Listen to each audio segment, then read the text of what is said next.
Ini yang mempertanyakan nasab dari para habaib yang ada di Indonesia itu bukan karena kita iseng, bukan karena kita tiba-tiba mempertanyakan, enggak gitu. Ini dipicu karena pernyataan Bars. Shalom sahabat gereja YouTube, kembali lagi dengan saya di sini Leonardo Sirait. Di kesempatan kali ini saya akan membagikan salah satu video yang menurut saya menarik untuk dibagikan, dan ilmu ini sangat luar biasa dari penjelasan abang kita ini, saudara. Dan menurut saya teman-teman, saudara-saudara bisa simak dengan baik-baik karena penyampaian dari abang kita ini luar biasa. Ini membuat kita, pemahaman kita lebih paham lagi. Ternyata yang namanya Habib dan sebagainya itu sebenarnya hanya karang-karangan gitu ya. Dan abang kita ini bisa menjelaskan keturunan-keturunan itu ya gitu. Dan ini menarik lah, pokoknya nggak kalah jauh gitu. Sahabat gereja YouTube pasti senang melihat ini dan bisa mempelajari apa yang disampaikan beliau. Jangan lupa juga nanti berikan komentar kalian di kolom komentar. Santai, tonton sampai habis biar tidak lupa gitu ya, atau biar tidak salah paham.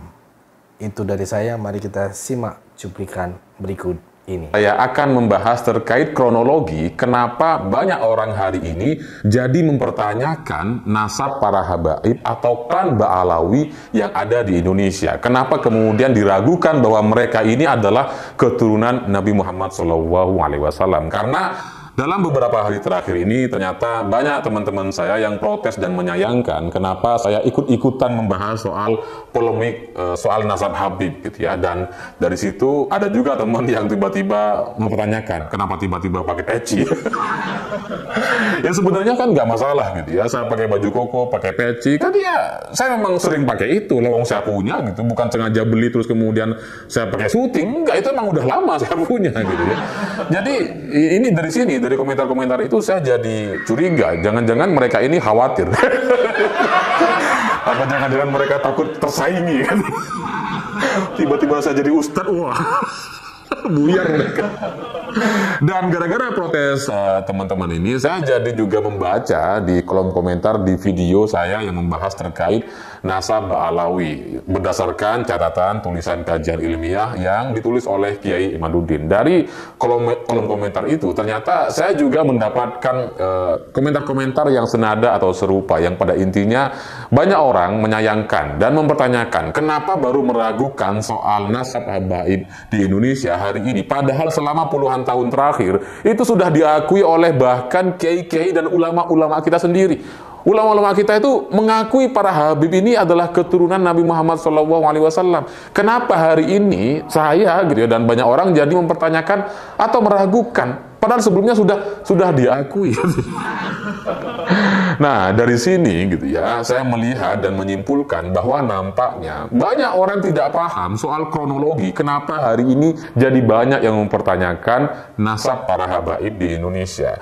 Karena soal Kiai Imaduddin yang menulis soal kajian ilmiah itu dengan hasil yang pada intinya menyimpulkan bahwa kelompok Ba'alawi tidak tersambung kepada Nabi Muhammad SAW itu bukan karena iseng-iseng gitu ya, bukan karena lagi nggak ada kerjaan terus kemudian cari ya, bukan karena usil dan sebagainya, enggak. Itu ada sebabnya, ada pemantiknya, dan masalah ini itu sebenarnya dimulai oleh kelompok Ba'alawi sendiri. Pemantiknya adalah klan Ba'alawi ini, karena para habib-habib ini itu sudah keterlaluan gitu ya. Mereka sudah kayak merasa di atas angin gitu ya, terus kemudian mau bertindak semena-mena.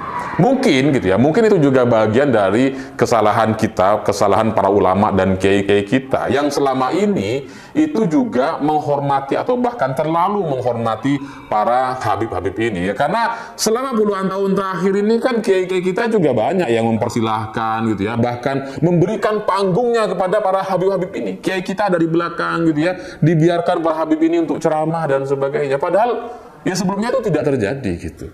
Jadi mungkin karena penghormatan para kiai kita kepada banyak habib-habib di Indonesia, itulah yang kemudian membuat para habib-habib ini jadi ngelunjak gitu. Dan ngelunjaknya semakin keterlaluan karena pada akhirnya mereka mempertanyakan atau bahkan tidak mau mengakui bahwa Wali Songo adalah keturunan dari Nabi Muhammad SAW. Itu puncaknya, puncak permasalahannya. Inilah pemantik awalnya gitu ya. Gara-gara para habib-habib ini mempertanyakan atau meragukan.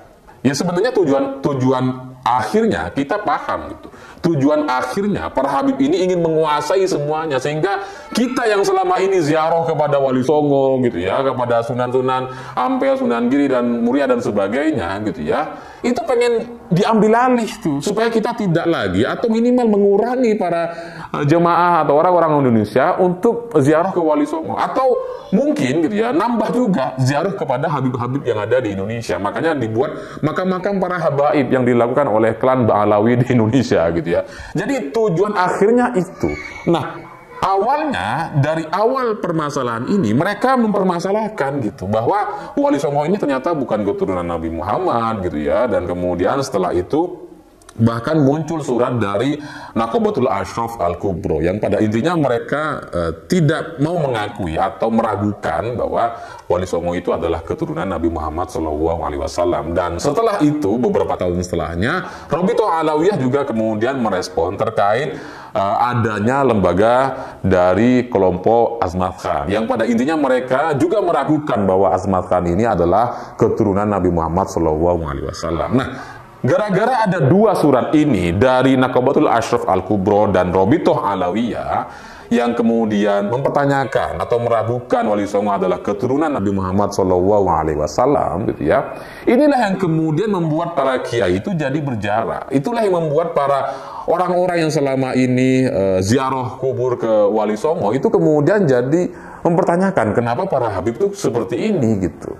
Meskipun ini nggak rame gitu. Ini hanya ada di internal kita. Yang tahu ini paling ya dari kalangan kiai atau kalangan pesantren-pesantren saja gitu ya. Kita jadi ambil jarak tuh. Yang sebelumnya memberikan panggung luar biasa, mempersilahkan para habib-habib untuk tampil. Kita setelah itu gitu ya, kalangan atau keluarga para pesantren atau keluarga para kiai itu jadi ambil jarak gitu. Kok gini gitu ya.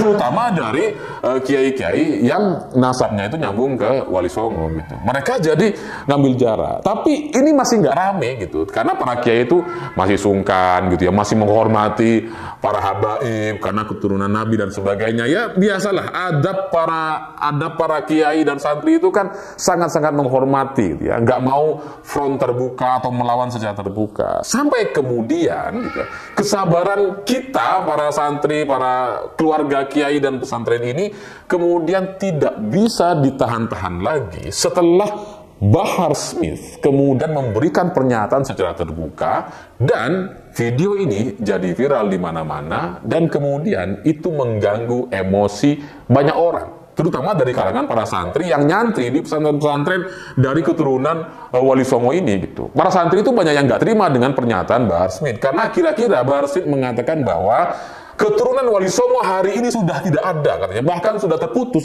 sejak 500 tahun yang lalu. Kalaupun ada hari ini, keturunan Wali Songo itu hanya ngaku-ngaku atau hanya dari jalur ibu kan. Jadi hanya ngaku-ngaku dan itu sudah nggak ada. Pernyataan ini memantik kemarahan banyak santri.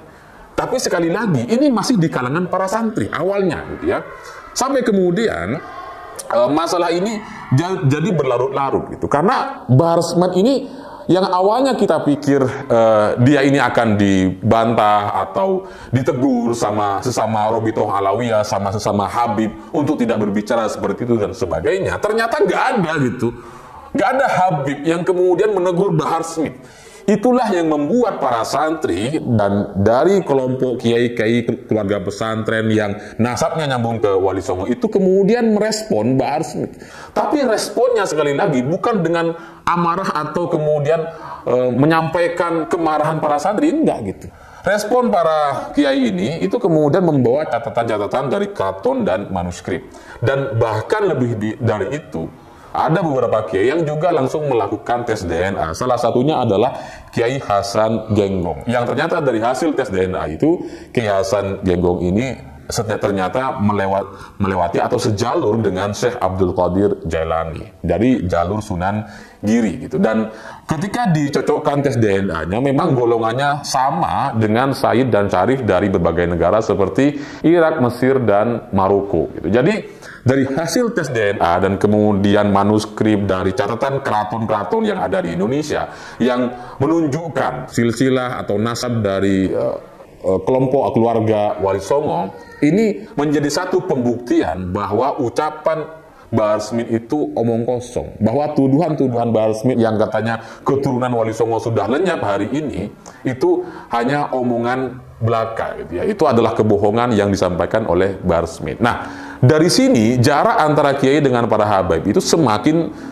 renggang, semakin jauh gitu. Yang semula kita semua menghormati para habib ini, sekarang jadi renggang gitu. Jadi nggak mau lagi kemudian tiba-tiba sok deket atau memberikan panggungnya gitu. Nah, gara-gara respon dari kelompok atau keluarga Wali Songo ini, yang kemudian bahkan tes DNA memberikan catatan keraton dan manuskripnya lengkap, nasabnya itu nyambung kepada Nabi Muhammad SAW, itulah yang kemudian membuat Bahar Smith itu nampaknya panik gitu. Dia kaget gitu dengan respon yang sedemikian besar. Memang sekali lagi bahasan ini baru di kalangan para kiai dan santri gitu ya, belum sampai keluar. Tapi Bahar Smith itu kan jangkauannya luas gitu ya. Provokasi-provokasi yang disampaikan itu kan memang menjangkau banyak orang. Nah, itulah yang kemudian membuat banyak orang jadi otomatis menyerang Bahar, menyerang balik Bahar, mempertanyakan gimana nih tes DNA kita sudah lakukan gitu ya, bukti-buktinya, nasabnya, dan kemudian catatan keraton dan manuskripnya itu sudah lengkap gitu ya. Ini yang kemudian membuat Bahar jadi panik waktu itu. Nah, ketika Bahar panik, muncul satu tragedi atau cerita bahwa katanya Bahar Smith ditembak oleh orang tidak dikenal. Itu sebenarnya adalah bagian dari cara Bahar untuk mencari simpati, karena dia itu sudah disalahkan oleh banyak orang, termasuk para kalangan habaib itu sendiri gitu. Karena gara-gara mulut dia yang tidak terkontrol itu, yang kemudian menyerang, menyenggol Wali Songo, ternyata membuat para kiai dan santri yang ada di Indonesia itu kemudian merespon dengan sangat-sangat terukur, memberikan bukti-bukti, memberikan bahkan melakukan tes DNA. Nah, karena Bahar panik, itulah yang terjadi. Dia tiba-tiba main drama, ditembak, dizolimi dan sebagainya gitu. Tapi permasalahannya tidak sampai di sini gitu. Oke, katakanlah dari kalangan keluarga Wali Songo, kiai pesantren Wali Songo itu sudah merasa lega karena memberikan jawaban, memberikan bukti-bukti, melakukan tes DNA. Mereka sudah merasa lega, membantah pernyataan omong kosong Bahar Smith yang sekitar berapa menit itu gitu ya. Meskipun kita harus berupaya keras gitu ya, karena kan harus tes DNA lah, harus bawa data-data manuskrip dan sebagainya, itu kan usaha gitu. Tapi dari sini gitu ya, inilah yang kemudian membuat banyak orang jadi menanyakan balik. Setelah keluarga Wali Songo memberikan jawaban, memberikan data, bukti, tes DNA, selanjutnya para santri dan keluarga kiai-kiai di pesantren di Indonesia itu jadi menantang balik. Oke, kita sudah selesai, kita sudah memberikan bukti, melakukan tes DNA. Sekarang coba buktikan bahwa para habaib yang ada di Indonesia itu adalah keturunan Nabi Muhammad SAW. Nasabnya seperti apa? Jalurnya seperti apa? Itulah yang kemudian membuat Kiai Imaduddin itu menulis kajian terkait silsilah atau nasab dari klan Ba'alawi ini gitu. Jadi awal mula ceritanya itu dipicu oleh kelompok Ba'alawi sendiri. Dan kemudian semakin besar apinya gara-gara pernyataan kotor dari Bahar Smith. Itu yang kemudian membuat cerita ini menjadi panas dan direspon semua orang gitu. Yang awalnya hanya masalah internal dari kalangan kiai dan habib gitu ya, kemudian muncul pernyataan dari Bahar secara terbuka. Inilah yang kemudian membuat pembahasan ini jadi semakin terbuka. Dan saya juga merasa mau terlibat dalam bahasan ini karena ya sudah sudah terbuka gitu, dan sudah setahun lebih para habaib ini diberikan waktu untuk memberikan bukti, ternyata mereka tidak mampu untuk membuktikannya. Dan terkait tantangan tes DNA yang disampaikan oleh kalangan para santri dan kiai atau simpatisan keluarga pesantren yang ada di Indonesia, itu kan kemudian membuat Bahar jadi panik gitu, yang mengatakan bahwa tes DNA haram. Sambil marah. Ini tentu aja gitu ya. Bahar kan kalau bicara apapun sambil marah. Haram, haram. Nah, dari pernyataan Bahar itu, kita jadi kemudian semakin meragukan gitu, semakin curiga. Oh, jangan-jangan emang nggak ada rasanya gitu. Lalu dari situ setahu saya muncullah kajian-kajian dan tulisan dari Kiai Imaduddin yang kemudian membuka dan membuat perlawanan ini menjadi satu perlawanan terbuka yang sebelumnya hanya di kalangan internal, kalangan kiai dan habib, kalangan pesantren dan habib gitu ya. Dari tulisan Kiai Imaduddin ini menjadi satu pembuka perlawanan yang bisa dibahas secara terbuka dan diketahui oleh banyak orang. Dan ternyata memang dari tulisan atau penelitian Kiai Imaduddin ini ditemukan bahwa ternyata para habaib yang ada di Indonesia dari klan Ba'alawi ini nggak ada silsilahnya kepada Nabi Muhammad SAW. Mereka terputus di Ubaidillah gitu ya. Jadi menurut klaim mereka, Ubaidillah ini kan anak dari Ahmad bin Isa. Tapi Ahmad bin Isa menurut catatan sejarah, nasab, dan yang ditulis oleh tokoh-tokoh ulama di zamannya atau orang-orang yang hidup sezaman dan seabad dengan Ahmad bin Isa, itu tidak mencatat nama Ubaidillah sebagai anak dari Ahmad bin Isa. Ahmad bin Isa itu hanya punya tiga anak, yaitu Muhammad, Ali, dan Husain. Tidak ada nama Ubaidillah. Sampai kemudian di abad selanjutnya, abad ke-5, 6, 7, 8, 9 juga nggak ada. Jadi sampai 5 abad tidak ada tercatat nama Ubaidillah. Barulah ada di abad ke-10 tiba-tiba muncul Ubaidillah. Dan inilah yang kemudian membuat kelompok Ba'alawi saling memuji, saling menulis buku-buku dari kelompok atau golongan mereka sendiri. Ya sama seperti sekarang para habib yang memuji Habib A, memuji Habib B gitu ya, saling muji gitu. Padahal ya dari kelompok mereka sendiri. Nah, inilah yang menjadi catatan dari Kiai Imaduddin. Jadi kalau dari kronologi ini gitu ya, Kiai Imaduddin, saya, banyak orang kiai-kiai pesantren atau santri-santri di Indonesia hari ini yang mempertanyakan nasab dari para habaib yang ada di Indonesia, itu bukan karena kita iseng, bukan karena kita tiba-tiba mempertanyakan, enggak gitu. Ini dipicu karena pernyataan Bahar Smith, karena pernyataan dari Robito Alawiyah, dari para habaib yang mempertanyakan soal nasab Wali Songo gitu. Jadi dalam kesimpulan saya, para habaib yang ada di Indonesia ini kewalat gitu. Mereka kualat, mereka keterlaluan gitu.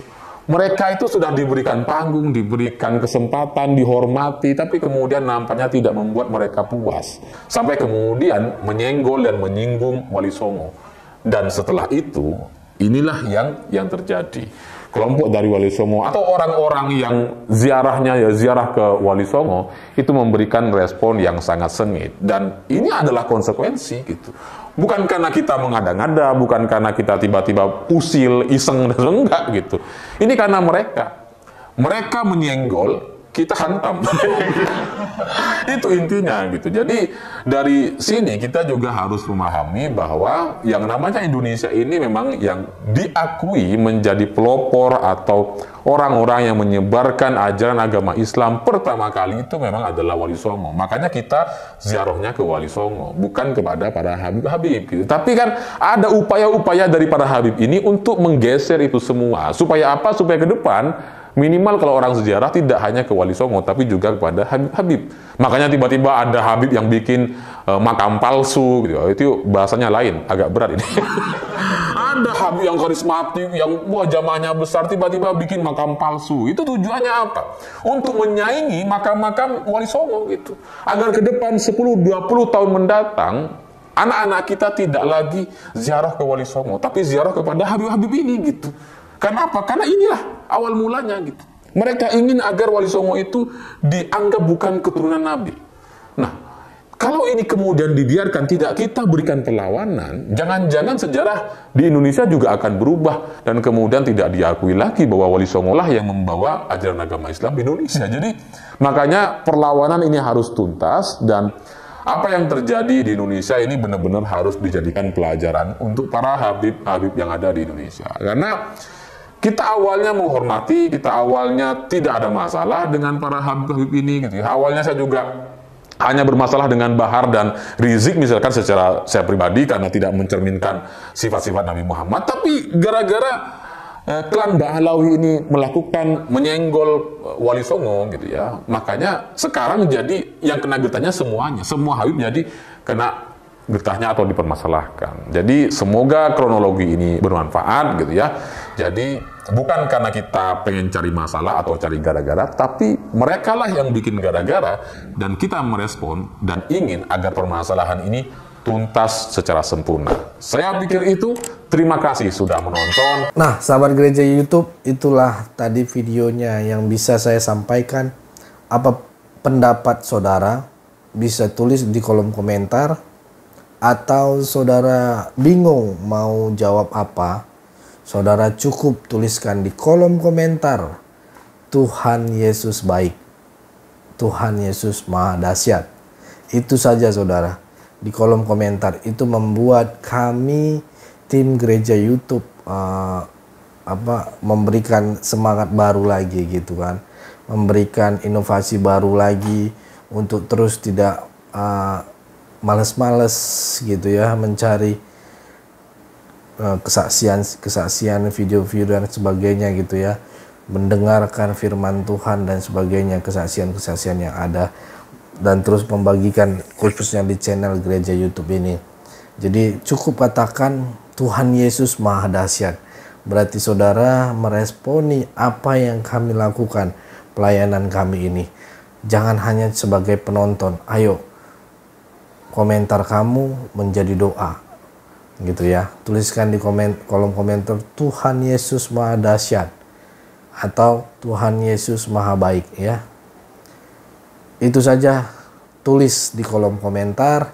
Itu membuat kami tim gereja YouTube terus semangat lagi memuliakan nama Tuhan Yesus. Ibarat kata itu adalah infus ya.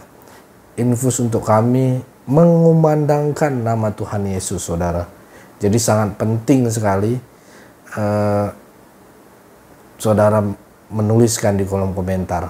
Kalau tidak tahu mau nulis apa gitu ya, katakan saja Tuhan Yesus maha besar, Tuhan Yesus maha baik, Tuhan Yesus maha dahsyat.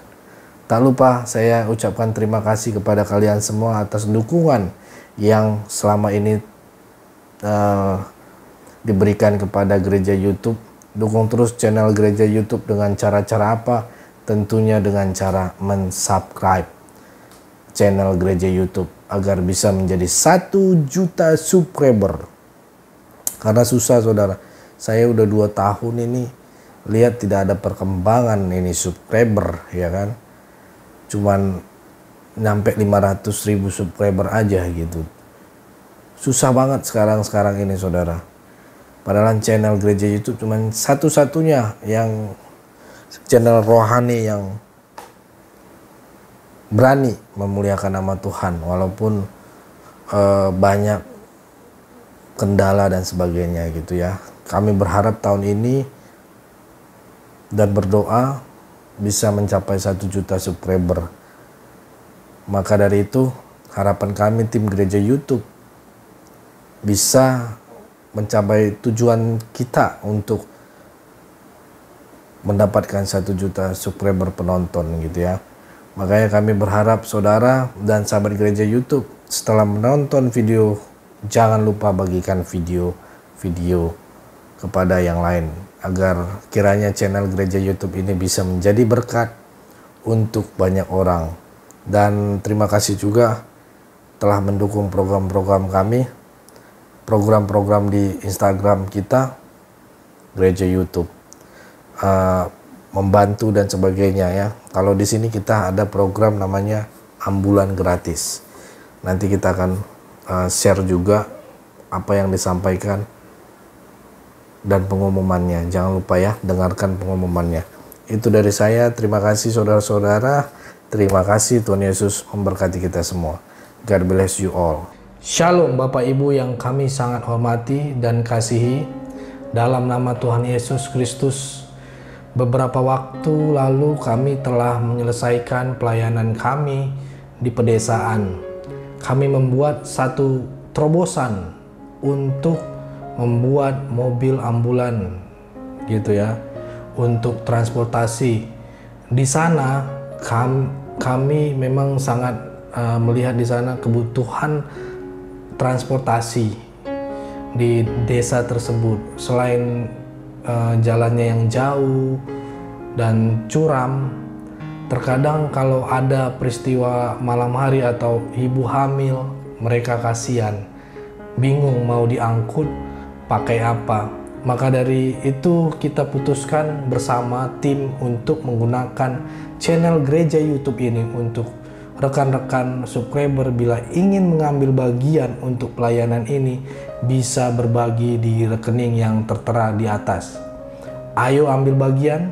Kami perkirakan habis sekitar 130 juta karena untuk membeli mobil dan dekorasi ambulan tersebut. Apalagi ditaruh oksigen, peralatan oksigen dan lain-lain. Kami memohon dukungan doa, dana dari Bapak Ibu, saudara-saudari penonton gereja YouTube, orang-orang baik yang rindu berdonasi dalam melakukan atau mengirimkan di nomor rekening yang tertera di bawah ini. Kami berharap Tuhan akan menolong kami dan mencukupkan kebutuhan untuk pelayanan ini. Terima kasih. Doa kami selalu menyertai saudara dan pelayanan kita bersama ini. Tuhan Yesus memberkati kita semua. Haleluya.